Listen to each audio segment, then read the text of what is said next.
Okay, let's get started. Good afternoon, everyone, and thank you for joining us. I'm Shannon Durack from NBA. We're an architecture studio with offices in both Vancouver and Victoria.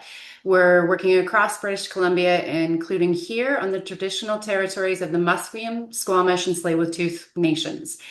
So NBA has been hosting these seminars for just over 2 years now, and it's a way to give back to the community and to promote connection within our industry. We have covered a great number of topics. We've done a technical breakdown of the BC Building Code. We've navigated the ever-changing landscape of AI, possibly bringing that up again in the future. Many of the topics that we've covered actually came from real-world issues that we deal with here in our firm. And so we were kind of looking for the answers to how to answer these questions that we have.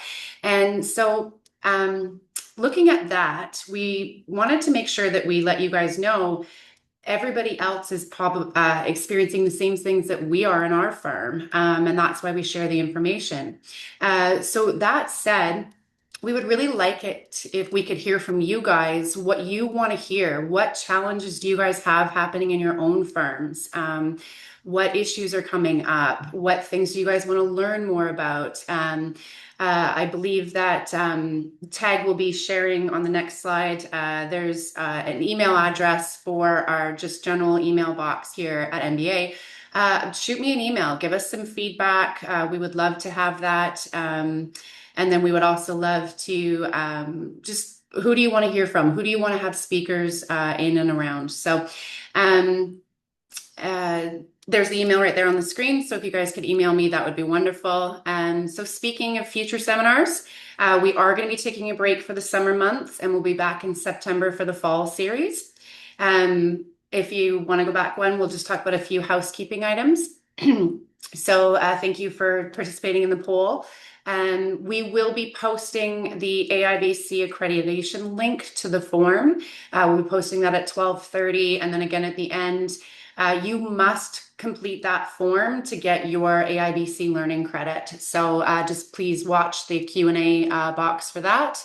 And then at the end of the seminar, Teg will be putting his contact information at the end so you guys can get a hold of him if you have any further questions. And then as always, full recordings of this seminar and all of our previous seminars are available on our YouTube channel, and you can see there the link to that. So I think moving on to today's session, today's seminar is an important topic because cyber threats are increasing issues. And unfortunately, architecture firms are a prime target, and Teg will actually get into that and why. This session will explore the latest attack methods used by cyber criminals and practical strategies that we can all use just to keep our studios safe. So our speaker, Teg Bains, he's the Chief Technology Officer and co-founder of Lynxedge Solutions, which is based here in Vancouver and also in Victoria. Teg leads the organization's technical vision, cybersecurity strategy, and service delivery innovations. He has a strong background in managed IT services and a history of building and scaling technology practices. Teg has been working with architecture firms for over 25 years, and he truly knows the ins and outs of how firms operate, which also makes him an excellent source for us to learn from today. So I will pass it over to you, Teg. Thank you, Shannon. Those are very kind words. Thank you so much. As Shannon said, my name is Teg Bains. I'm the CTO of Lynxedge Solutions. We're a Vancouver, Victoria-based managed IT services company. I go back on the architectural side to MiniCAD 3. I started way back in 1993 with the CAD software. Now, working with latest Vectorworks and Revit and all sorts of other add-ons. It was a little simpler time back then, and which is part of what we're talking about today, how things are changing and how to keep you secure. All right. So today's key learning outcomes, I broke it down to 8 KLOs. I'm not going to go and just read off the slides with you. I might go a little bit, in summarizing some things. We have a Q&A, so please add your questions there. This is meant to be informative for you. It's meant to be a practical thing. This is not a theoretical one. So starting off with the objectives here, basically we're going to talk about why architectural firms are being increasingly targeted, what are the methods they're using to gain access. We'll come back to the incident response planning at the end here, but practical measures you can take and follow best practices, how we can help strengthen different areas of your business. To be more resilient. And at the end, we'll give you some immediate actions to improve your cybersecurity posture, things you can do today and probably have no cost and should have no impediment to actually getting them done. So let's start off with why architects are a target. Now, if you are thinking, hey, nobody cares about us, we're just a small architectural firm, no one's worrying about us. Unfortunately, the baddies are 40% plus cyber attacks are targeting small businesses and especially architects. You have things they want. And unfortunately, it's not that hard to figure out when you're on a milestone or a deadline. People submit things publicly, talk about things. During your milestones, an outage is crippling. You may be forced to make bad decisions during that time, and you may be forced to pay money to get your data back because that time it takes to do a submission is more expensive than the ransom or whatever extortion they're charging.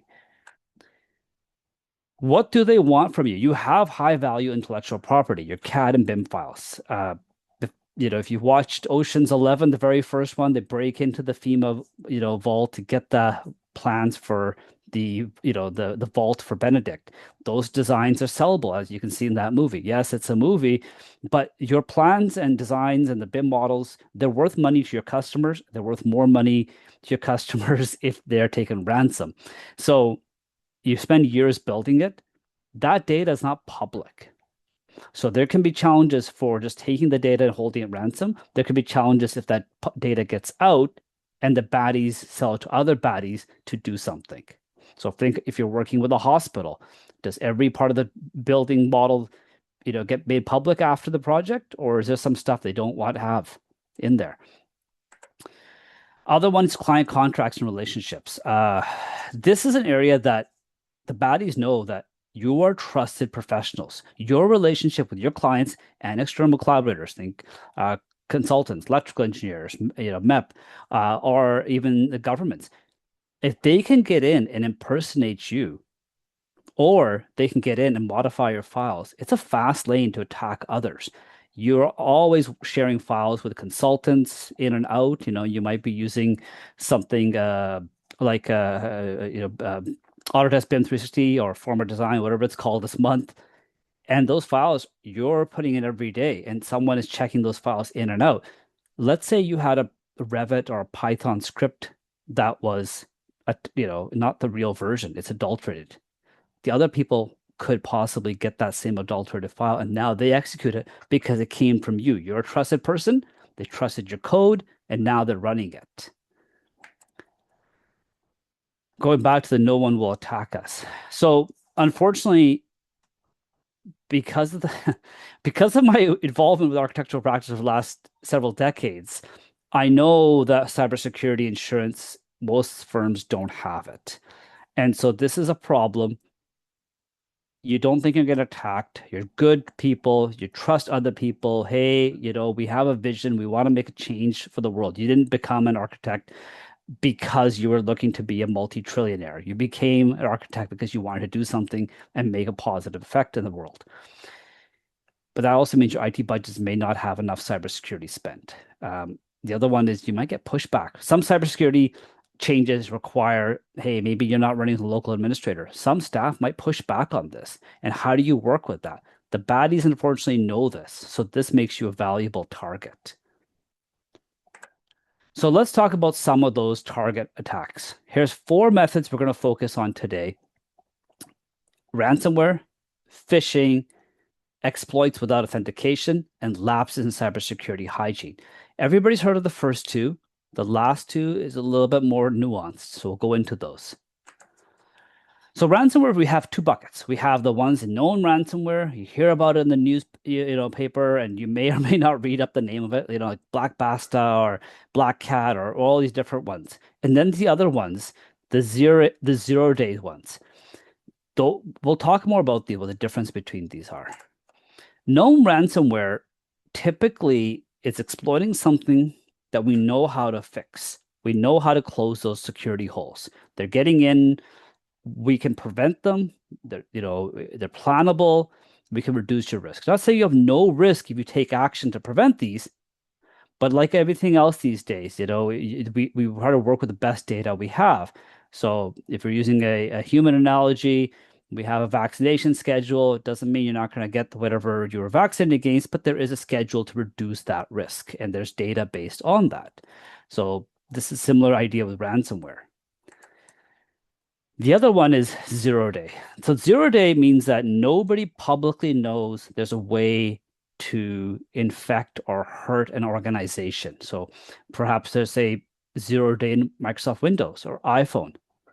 How do we prevent this? Well, there's 0 days, it means no one knows about it, but we can reduce the effects of that problem. First is have backups, have number of customers we talk to who do not have functioning backups is quite high. The other one is have a remediation plan. If it's going to happen, what's your plan? And the third one is harm reduction. And we'll go into some of these things. Harm reduction is a big topic of maybe it means you have a copy of your data offline. Maybe it's simple as a hard drive sitting in a bank vault, or maybe you're reducing the blast radius if your CFO's account gets hacked. What damage can the CFO's account do? Maybe the CFO doesn't get full access to everything in the CAD file system. So let's talk about some of the security basics. I said 4 touch points, but of course I've lied. I added backups in here because they're that important. But we're going to talk about users, devices, computers, applications, cloud services, and then of course backups. So let's talk about securing your users. Your team is your first line of defense, and it truly is. We're people organizations, but we have so much data that the baddies want. Passwords are the first start. So we always recommend strong passwords and MFA. MFA is multi-factor authentication. Some people call it two-factor authentication. These days, MFA is the big thing. So just a reminder, this is that number that changes in an app on your phone, or sometimes the olden days of a text message sent to you. It might be a physical USB key, a special one. There's different things. It could be your face. So there's password managers such as 1Password. These have team capabilities. So for example, you need to have a login for the city of Vancouver to do a submission, and it's for one person. Well, you can put it on a sticky note, you can put it in an Excel file or Word file, but instead, if you use a strong password manager like 1Password, you can make a shared vault for that team who should have access. And you can limit which staff members have access. The MFA can live in there as well. So you can strongly protect privileged credentials as a team. The other one is with the password programs, they'll have phishing resistant MFA. So they'll use things like passkeys or WebAuth and modern technologies to do MFA that even if you got a phishing email, you succumb to it, that MFA cannot be stolen with it. And then, of course, they'll tell you how strong your password health, your hygiene is. Are you reusing passwords for different websites? They'll, tell you not to do that.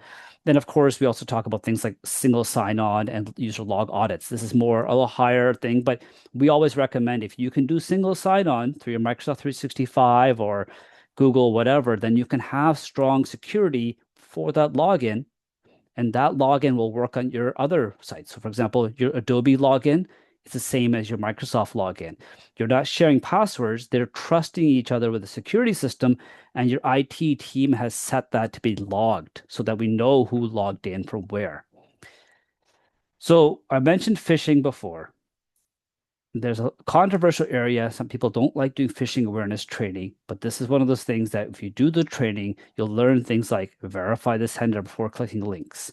So let's say you get an email from your happens to be your printing company, and they're like, we have a new form for you to fill for payments, and you get the thing and you're like, well, I'm going to put in all my EFT information. Before you fill it out, maybe call them, find out what's going on, especially if attached urgently. Urgent, your printing job is held up until we get the latest payment system, or your Microsoft accounts can be disabled, or your health benefits will be disabled unless you click on this before end of day. Those are kind of urgent things that they'll try to do to put pressure on you. One we see specifically for architects is an RFP from an engineer say, hey, Tag, it's been a while since we've worked together. I have this opportunity. My lead architect dropped off. Can I get you on this RFP? And you reply, say, great. They send you a link. You try to log into this OneDrive site with your M365, your Microsoft 365 username, password, and it doesn't work. It was a phishing link. Now they have your username and password. And if you didn't have phishing resistant MFA, they also have your MFA account. Anything suspicious, take a known communication method you already have. Maybe you got it from their business card and you have it in your Microsoft contacts list or your CRM. Pick up the phone, call them to verify. The other one with users, limit privileges. So I already talked about, hey, if your CFO got hacked, why should your CFO be able to modify all your CAD files? Maybe give them only read-only access. So if their account gets hacked, the privileges they have are, a little bit smaller than say a drafts person. The other one people often forget is when you're offboarding staff, do it promptly. You don't want to leave an account hanging around for 2 or 3 months that's not being actively reviewed. Other one we see the corollary to that is people send Dropbox links without an expiring link. So that link is sitting around 2 or 3 months. Anybody can click on that link and download those files or upload the files. Well, the baddies get a hold of that. They use that to store their files. They're using your Dropbox to store their files and send it to other people. And then you're unfortunately the innocent bystander in all this stuff. So it's important to review permissions quarterly. Find out what kind of privilege roles you've set up in your organization for your users. So let's talk about some of those phishing things. So we call it a BEC, business email compromise. They do it in 3 easy steps. First, they research you, reconnaissance. They find out information that you think is private. And in today's world, with Bill C-22 being passed, the government's now going to be keeping data of every website you look at for the next year at least. That when that information gets leaked or other advertiser companies get leaked, there's lots of information of what you do, you think no one knows, but the baddies use, and they use that to do lookalike attacks, impersonation attacks. They'll try to compromise or use a compromised account for someone you know. So, for example, maybe your accounting company gets compromised, and then they send an email from the accounting company, or they might just do a lookalike. It looks like it's coming from this guy named Mark Carney _govcanada@gmail.com. And you think, oh my God, it's a government Canada email. I better reply back to this and do something. Or the domain name is, instead of, somebody bought acmecorp.co, your accounting company is acmecorp.com, and they're impersonating your personal CPA that you talk to. Once they get in, they can act as you. The way they often do that, again, is using urgency and secrecy or finance. Let's not kid ourselves. Everybody these days is worried about costs. So if something comes pretending it's there's an ETF that's been blocked or Interact payments been blocked, you're going to look at it and be like, oh my God, I'm supposed to have paid this or I'm supposed to get some money. You're going to look at that email in a heightened emotional response and you're going to do something that's going to get yourself in trouble. That the chances are pretty high.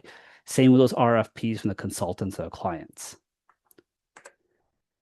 When they get in, they will set themselves up with a new MFA for your account. So now you have your login, they have their login, and they're going to live in your account for some time. They'll often set up email rules to divert certain keywords or certain vendors. So maybe you bank with Royal Bank and they'll divert Royal Bank emails. They'll email your Royal Bank banking contact and say, I need a new Interact account for my new employee who happens to be in Kelowna. Can you set them up with that branch? Here's my employee's phone number, and here's my Photoshop driver's license for that employee. You don't ever see those emails because they're being diverted to another folder in your email account system. They're sending emails back and forth while you do your work. They're attacking based on your account. The other thing they might do is they might send out emails to your customers with a fake invoice. The invoice looks like yours. They put some thing in it. You send your client's billing department. Your client goes to pay it, but the EFT numbers are different. So it doesn't go to your Royal Bank. It goes to the baddie's Royal Bank account. And so that money, and this happened recently to one of my clients, that money, 30, 40 grand, got diverted to somebody else. So, these are attacks happening to architects, They're happening to designers. So these are all from the real world. These are not made up scenarios. So what do we do? How do we prevent, detect, and remediate? So obviously, doing phishing resistant MFA, we kind of alluded to a little bit. Employee training. I know people hate doing training, but a lot of the training is getting better to talk about these things. It's like when you have any kind of first aid training, every couple of years you got to review it. It's pretty obvious, but you do it, you're prepared. When an incident happens, you know how to react. The other one is use a detection system to detect high risk signals. New sign in from an unknown country. So you're in Vancouver and a sign in happens to be in, say, London. How could you be in Vancouver, London at the same time? Or a new MFA set up for a user. So, a new phone got set up as MFA for Bob Smith at your company. That should be creating a signal to the IT team. If it happens, your IT team should immediately reset the username and passwords, lock the account out, and reset up MFA and log in and make sure there's no email rules sitting there because the baddies have made changes to the account. That's the minimum that should happen. BYOD, work from home. Now, this is changing over the last couple of years. With COVID, this was a huge thing. Now things are changing. People are coming back in the office sometimes, but people are bringing their personal devices. They bought a computer, they got used to it. Have a policy with your team. This is a combination of management, IT, and HR. Have written policies so you can talk about those difficult things. So, for example, if a staff member wants to use a personal laptop using end-of-life software and some pirated software, what's the policy? Some customers don't have a policy. So when this happens, you can't enforce anything without having friction from everybody. The problem with this, just in case you're like, what's the issue? That machine is going to be on your network. It's going to talk to your server. It's going to talk to your Google or Microsoft accounts or your Autodesk accounts. The vendors, number one, can see the pirated software. Number two, if there's any kind of malware on their personal device, it can now act inside the network. The threat has been brought inside. Similar kind of due diligence we recommend with remote work. Sometimes staff want to use personal computers at home. You don't want to pay for a personal computer, and you're like, what's the harm with using their personal computer? That personal computer, same idea as BYOD. Maybe they're running some kind of video game, for their kids themselves. There have been known incidents where people have video games, a video game gets compromised, and now the baddies are living on that computer. Remember, that computer doesn't have all the security policies or setup that your work computers do. And that work computer has a direct connection through a VPN or through Dropbox or whatever to all your data. So now the baddies have a foothold on your system because you have given access to that employee. That employee has access to your systems as well. You're in it together.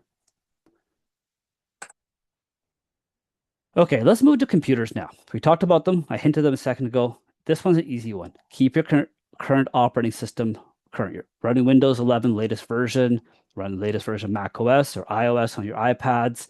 They're free. Unlike the old days where you had to buy and pay for Windows updates or Mac OS upgrades. I don't know how many of you remember that back in the days. You'd go buy a box, 129, 249, you'd pay for them. Now auto update is on. Our recommendation is within 2 weeks of a patch update. So let's say it's macOS 26.5 and they release 26.6. Within 2 weeks, you should update. Gone are the days that Microsoft and Apple are updating old versions for very long. All their love is going the latest versions, a little bit for the one from last year, which would be, for example, macOS 25, which is macOS 15, but they are focusing on the current stuff. The other one is that you may keep your machine updated. What about your colleagues to your left and your colleagues to your right? Are their computers updated? Your IT team should have software to look at your whole fleet and see where things are and orchestrate these updates and have policies. Hey, within 2 weeks, everybody has to update. They may have a canary system where they update their computers first, some people second, and the rest of everybody else once there's no issues. We know unpatched and end-of-life software entry point for attackers. CAD tools, you're running AutoCAD 2023, or you're running, I don't want to update my Revit 2020, or web browsers, because I don't want to update from macOS, 14. I'm just going to use the old Safari. Well, recently you may have heard of that the head of the FBI decided to create a merch shop for himself to sell t-shirts, his own, I think it's bourbon. That website where you could go buy merch from the FBI director was also installing malware on people's computers. So all you did is went to the website, you went to go see what kind of merch was available, and you came back with an infection. So as the browser got updated, that hole got closed, but since you didn't update your computer, you never got the fix. So this is the world we live in. So one of the things, this is a little bit more planning thing, but these are kind of little things I just want to put in your head here. Remove unused software. Too often times we see people with SketchUp 26, 2025, 24, 23. SketchUp really moves the bar of the latest version, and the old versions stop working over time. Remove them. You don't need them taking up space on your computer. You also don't need them to be exploitable on your computer. So if a baddie got access into a bad browser, now they have extra software ammunition to do things. Second one is a big way to reduce your security risk. Don't leave local users as local administrators. Don't let users and staff make changes. If you're an owner of the company, give up your local admin to a separate account. So you have to enter a separate username, password, or your IT does it for you. That way, if someone goes to that website, for example, the amount of damage is limited. They can't go and accidentally install some back malware or program as easily. These things are locked down. And another part of that we're seeing is people are using AI tools like Claude Code and other ones to vibe code scripts or find scripts on the internet, and they just want to install them. Our recommendation is use a sandbox, virtual machine, or container. Don't let those programs run locally as yourself, because if something goes wrong, they're running as full privileges as yourself. So you can't blame someone else for running bad software if you're the one running and you know you got it from a questionable source, you ran it. Take some precautions to reduce the damage it can cause. This is harping on the same thing. We want to make sure the blast radius, if a local user gets compromised on their computer, they don't have administrative privileges, they can't install remote access software. Too many times we've seen someone out there. This is one of our manufacturing clients. The previous accountant, in-house accountant, was using QuickBooks, needed help, had local admin access. They installed a remote access software. It stood on that machine for years because it was not malware, but it was a remote access software, legit software, but it had no business being on that machine. If we had blocked unauthorized software installation of that user, they wouldn't have been able to install this software. Okay, everybody's heard of antivirus. So how do we protect these endpoints, these computers, laptops, desktops, what have you not? We used to use, antivirus, Norton antivirus. You'll probably remember that. Now we call it EDR, endpoint detection response software. It does more than, just look for malware and viruses. They look for out-of-date software. So for example, I don't know how many of you use Revit, but if you use Revit, there's an add-on called RevPy. RevitPy is a Python add-on to Revit. Well, Python has its own life cycle. It gets updated from, say, Python 3.08 to 3.10, 3.12. Well, if you got the old versions and Python's not being updated for the old one, that should have a red flag in the EDR system. Say, hey, there's an end-of-life software on computer 7. Do something about it. IT should either remove it and upgrade it or find out why we can't move it up. The other modern software we use is called an MDR, Managed Detection and Response. There's different vendors out there. One of them's is Huntress, Blackpoint Cyber. They're looking for signals and actions that they're not doing bad things, but their intent is not normal. So in that example where the accountant went and got their own remote support for somebody and they installed the remote software, that remote software was not supposed to be on that machine. The MDR detected it and it was actioned and it was removed.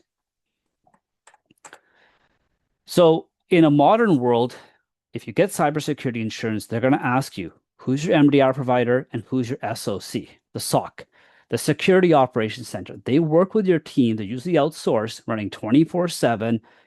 It's usually a combination of humans using automation and AI technology to look at the log files in your computer, all the data your computer puts in of, hey, what's it seeing? It also gets that data from your cloud systems. And they usually have given permission of if this happens, do something. So for example, if you logged in from Vancouver and there's impossible travel, you logging in from, say, Prague, they will lock that account out because it should not happen. You cannot be in two cities at the same time. So this is an example where we've had BEC detection, business email compromise detection. So this is a real world scenario. The threat actor logged into the Office Manager's Microsoft 365 account. This is a architect's office. The login appeared valid. They had the username, they had the password, and the MFA correctly. They then use NordVPN. You know, you watch YouTube, protect yourself with NordVPN or Surfshark. Well, it can also be used to do bad things. So they use that to mask the location. The Security Operations Center flagged this as suspicious activity and blocked the account. They called us 3 times. They found out. We said, yeah, we have no information this person's doing this.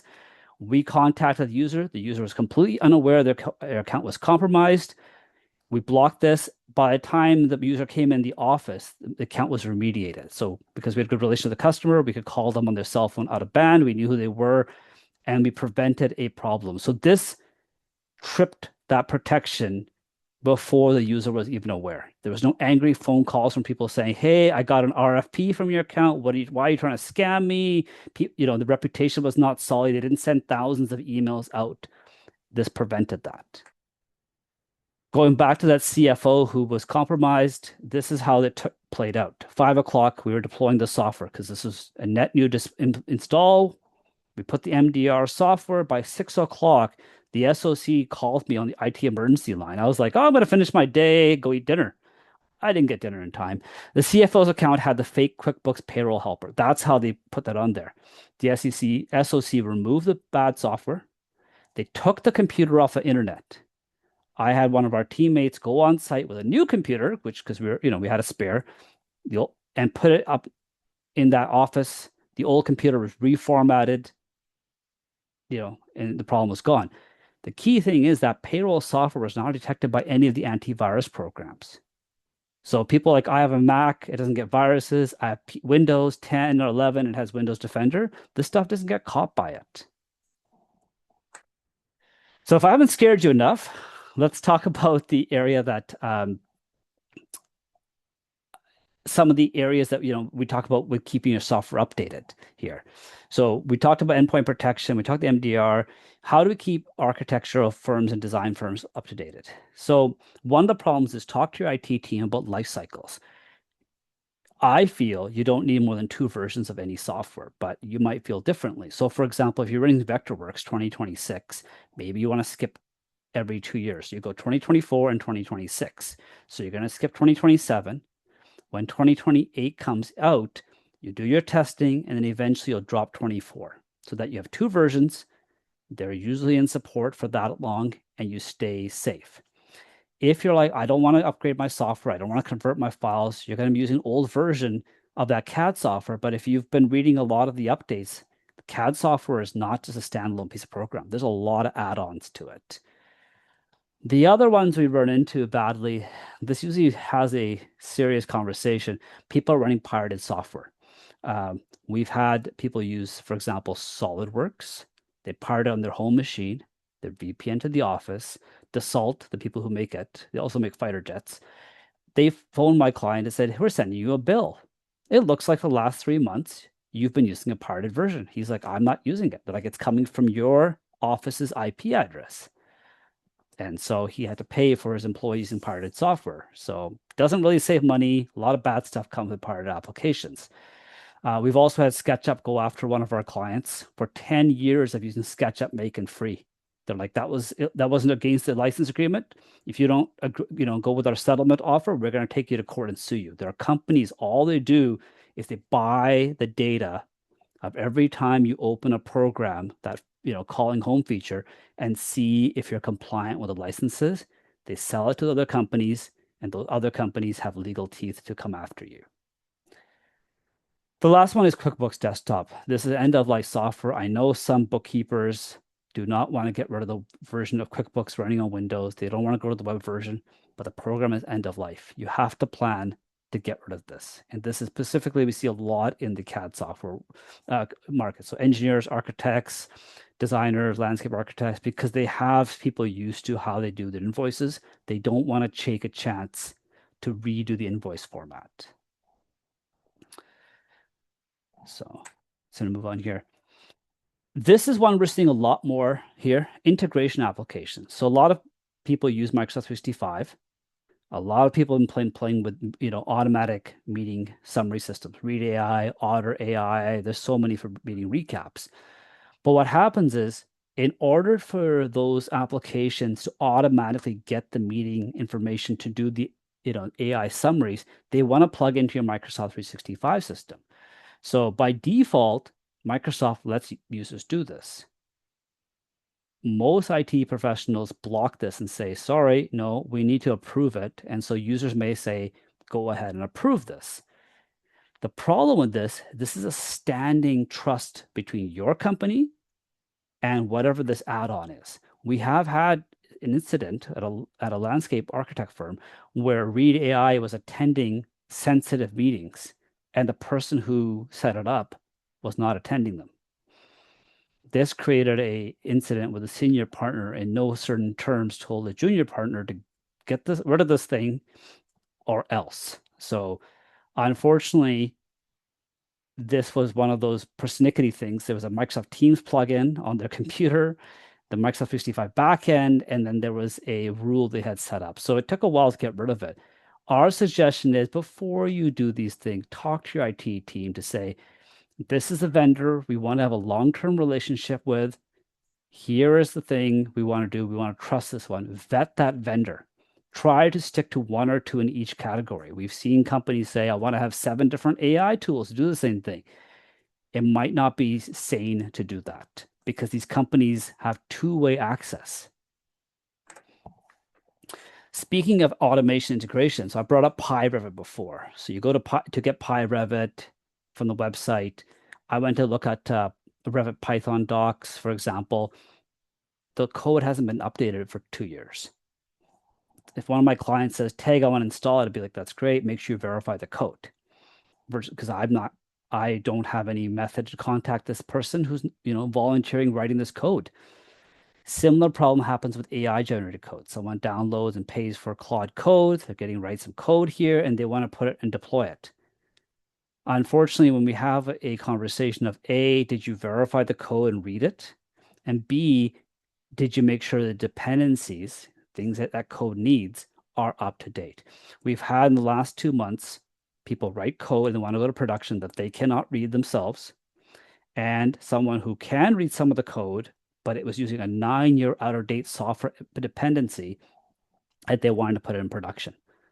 So this is something that we recommend. Talk to your IT team before you go put this in production, because that's the time you have to do your quality assurance testing, put it in a test environment, make a plan of how you're going to put that production. Say it's a Python script, you're going to run it. It's going to modify your entire web server because it'll automatically file your files better. But if there's a bug in it, what's going to happen? It's going to, you have to have these plans and conversations. This is a special case of software that has been plaguing me. You may have heard of Consigno Notorious. I don't know how many of you have warm, fuzzy feelings of this software. Currently, if you're on a Mac, the software is not set up properly.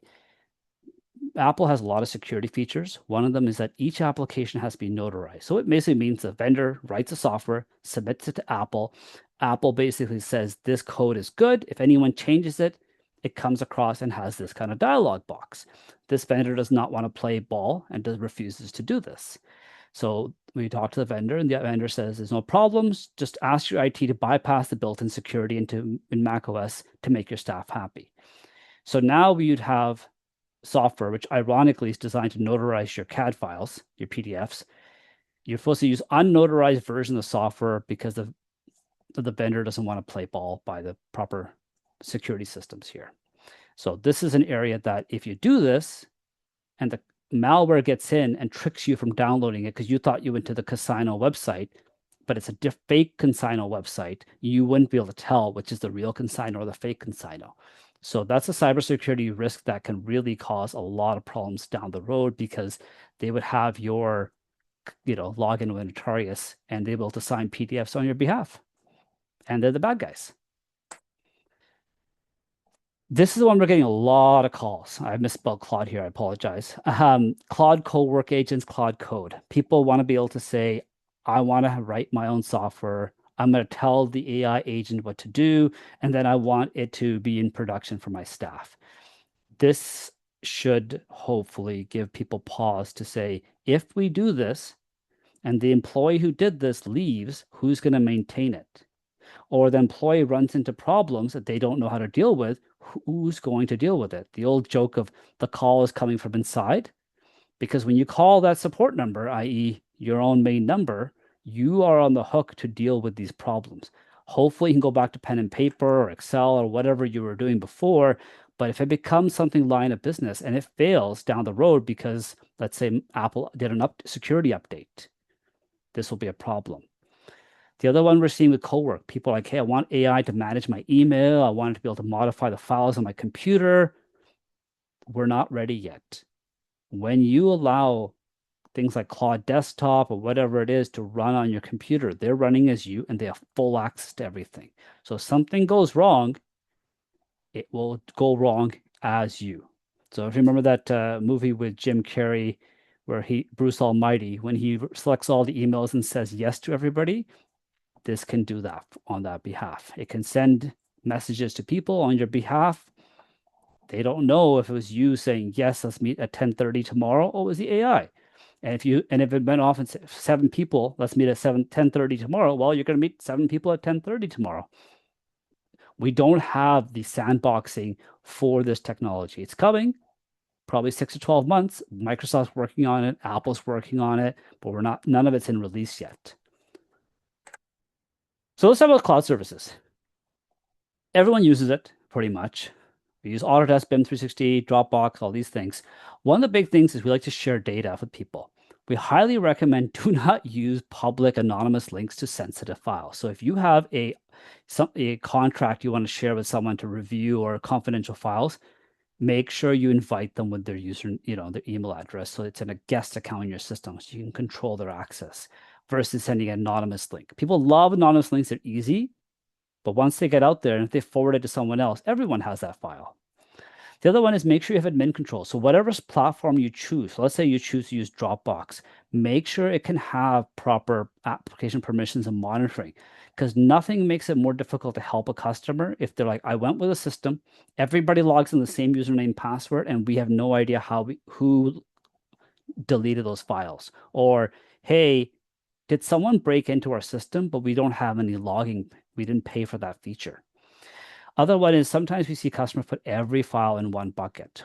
We've had some of our civil engineers wanting to get some of that money from the defense money. They're running into problems with not breaking their files up here. Other one we see is a lot of people using free software. So for example, Read AI, there's no way to find out what staff did with it because you're not paying for that feature. That becomes a big problem where data is being lost. No one's logging it because it's a free software system, or they're actually free, but they're keeping a copy of all your data. So the other one I recommend is please develop an AI usage policy. Clients are trying to ask if their data should be shared with third-party vendors. They want to be able to track the prompts, have a log inside your company of how to keep this data safe. I'm going to skip ahead on the past employee accounts. We talked about that already. Backups. Use the backup 3-2-1-1 rule. 3 copies of data, 2 different media, 1 is offsite, and 1 is offline, not changeable. Plan and review it. Have a plan with your IT team. How far back can you go of your backup, your retention? How quickly can you get a backup running? And who's monitoring your backups? Who's testing them? These are things you want to have a conversation here. The other one is you want to make sure you're testing that backup. You're getting your data back and you're having an inventory of all your data. There's sometimes people forget to back up some data they're having, running some cloud service. We want to protect all that data, which is the next slide here. You want to have an independent backup for your system. So if Microsoft or Autodesk or where you store your data and they get compromised, how are you going to make sure that you can get access to your data if they're down or you get locked out? There's third-party vendors that work with them to get your data. Maybe you have to do it manually, but you want to have access to your data to get back and working quickly so you're not locked out.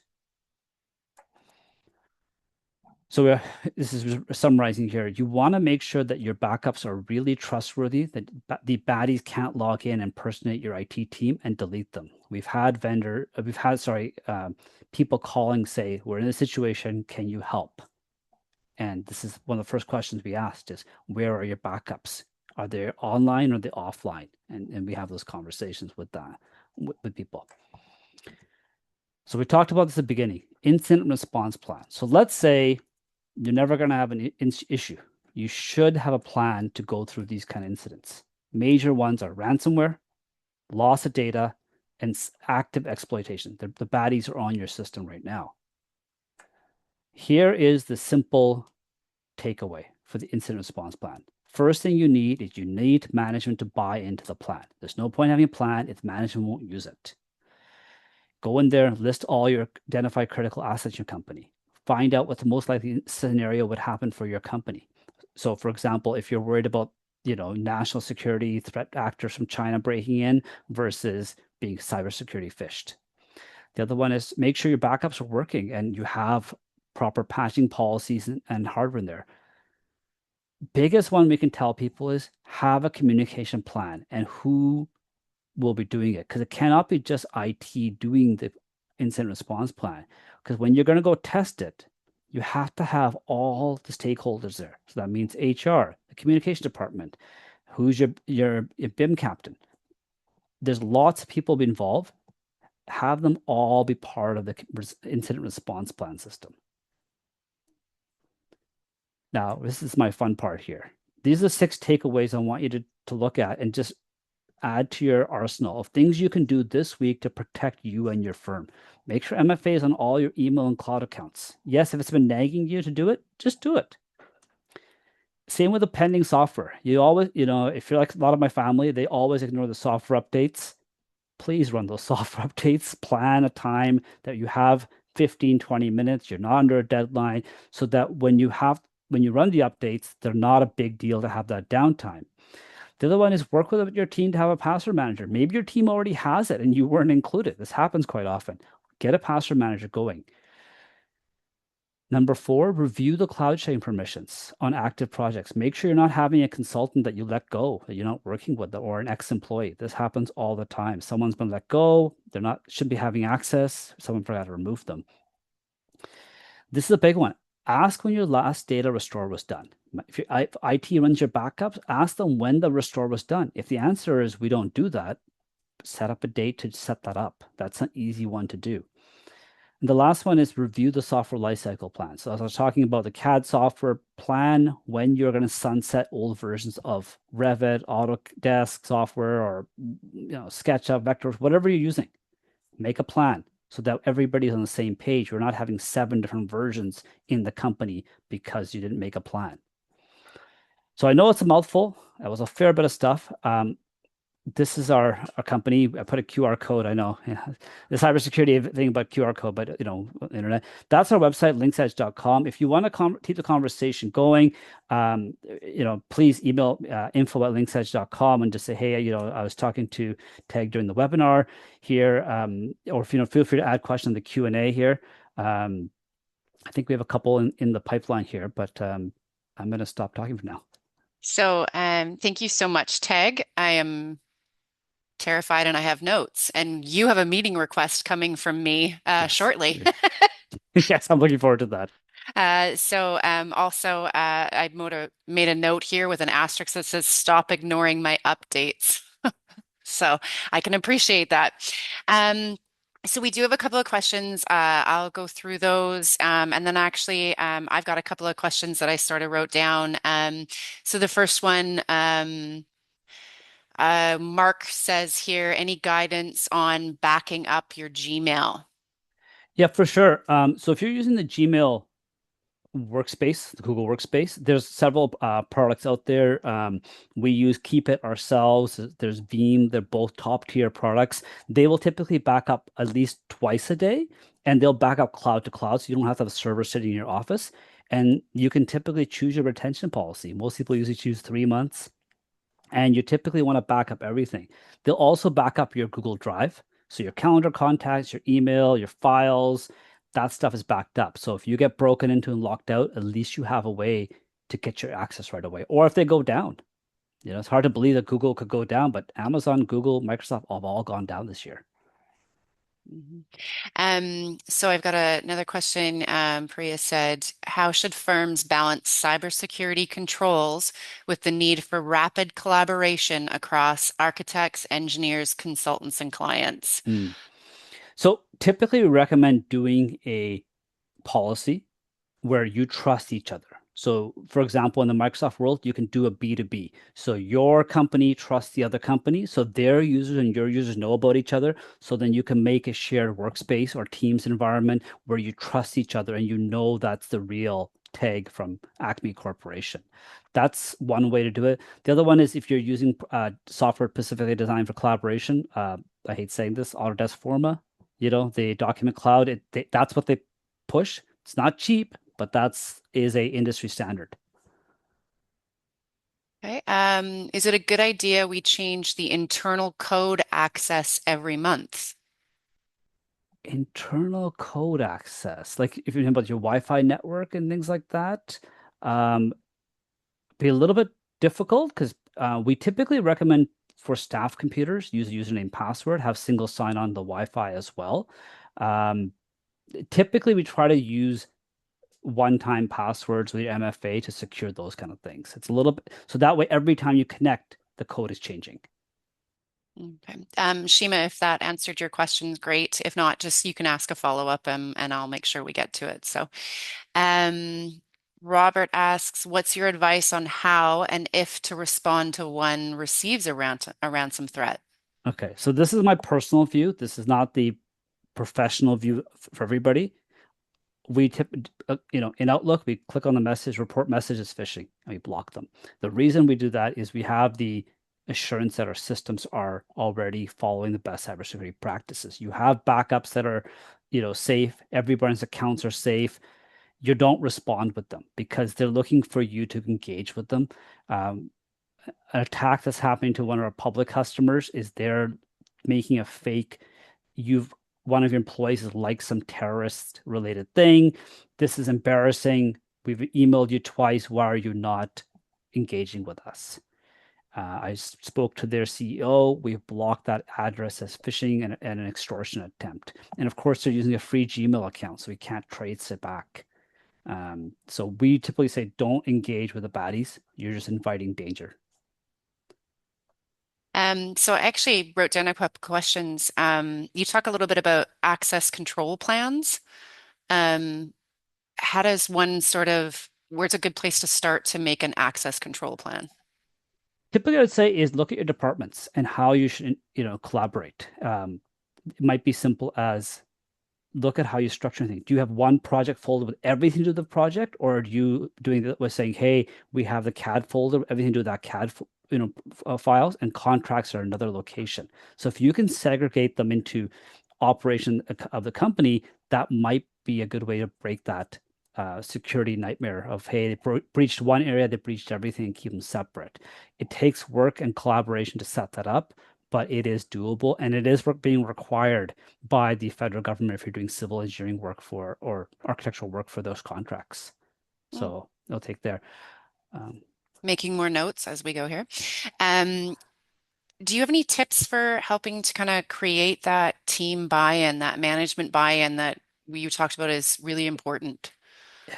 The best advice I can say is have a conversation of if this happens, what's our alternative?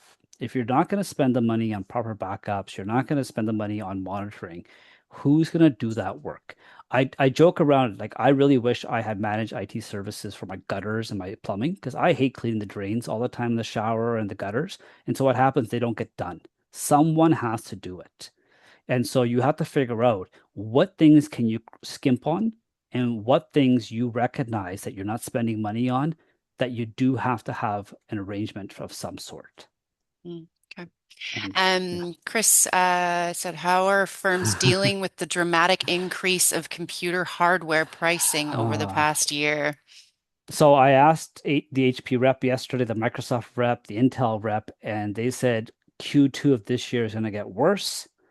And then after that, pricing should level off. Thanks, Teg. No. Yeah, I so basically it's the AI tech bubble is basically buying up all the equipment. The best thing I can say is either extend your warranties on the hardware that you can do. So if you've got a 3-year-old computer, there are third-party extended warranties you can do to extend the lifespan of it. Otherwise, try to have a plan of maybe some things you're not going to buy, you're going to push it off to the cloud. So, for example, if you need rendering done and use V-Ray, use a V-Ray cloud rendering option. So that way you take it from a capital expenditure to an operational expenditure. And then when there is a price dip, buy more than you need because these prices will not stay. We're having these weird ups and downs. That's the best advice I can give at this time. Okay. Um, what's your recommendation if major software updates severely affect active files and fixing that will take too much time? I do know that you and I have had conversations, yeah, Yeah. around. So this goes back to the life cycling thing. If you are in the mindset, whatever version of the CAD software we start with, we want it to last 4 years. That is not what the vendors are going to support. So you have to now accept the fact that you are going away from the recommendations from the manufacturer. That means that at some point they can change the subscription agreement to say you can no longer run the old version. Autodesk tried this, backlash happened, they backed off. Doesn't mean they're not going to try it again. So my recommendation is that the cadence of even odd. Pick an even odd and choose that. So either have the 2024 and 2026 or 25, 27, and then do the conversion with that. You have batch conversion options, so you could do it. If you do that now, it'll save collectively time in your firm when your hardware needs replaced and you cannot run the old software anymore. We see this more on the Mac OS platform, but we're seeing it more and more on the Windows side. Mm, And mhm. so that, and the other one is that let's say the project got delayed by 2 or 3 years. Now, instead of being a 4-year life cycle, you're looking at a 7-year life cycle. Can you work with 7-year-old computers? Are you going to have separate computers for doing that CAD project and separate one for doing your email communication? We have customers like that. It's not a good position for them to be in. It's a lot of extra money they're wasting. Um, yeah. Wow. Um, I did make a note here, and I may not say this right. You're used to me doing that, so that's fine. But the MDR SOC, um, if that's something that your firm is kind of looking at, how do you like, is there companies that you start with? Like it rather than me doing a Google search, what does that kind of look Yeah. like? So typically, you're going to go into two categories. You're going to go with the ones that are automatically running, like Huntress. They're very big in this space. People know them. You might do a trial. The other ones we partner with, Blackpoint Cyber. They're one of the better ones out there because they're human staffed. There's humans running in there. We have one customer. They have an employee in Iran. She has to use VPNs to be able to get out the internet and do her work. So we put a note on file that please don't block her account. She is legitimately doing this. Please scan for any issues, but don't block her automatically and go from there. So that's the difference we're seeing with the different tiers. If you just go all automated, you might find yourself in a situation your staff are frustrated because you're always getting your hand slapped versus having a human touch. At least if someone's going to say, hey, was that actually legit to block that or not? Hmm, okay, cool. Um, are you seeing a price increase in cloud storage or Mm, online backup services with the rise of SSD, HDD prices? Is there advice yeah. for firms for what data to prioritize if necessary?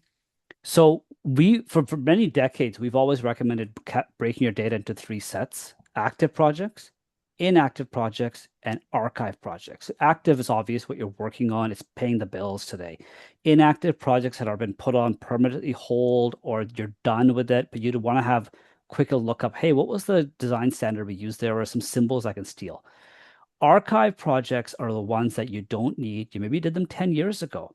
You don't want to delete them, but you don't want to pay the high cost of an SSD for them.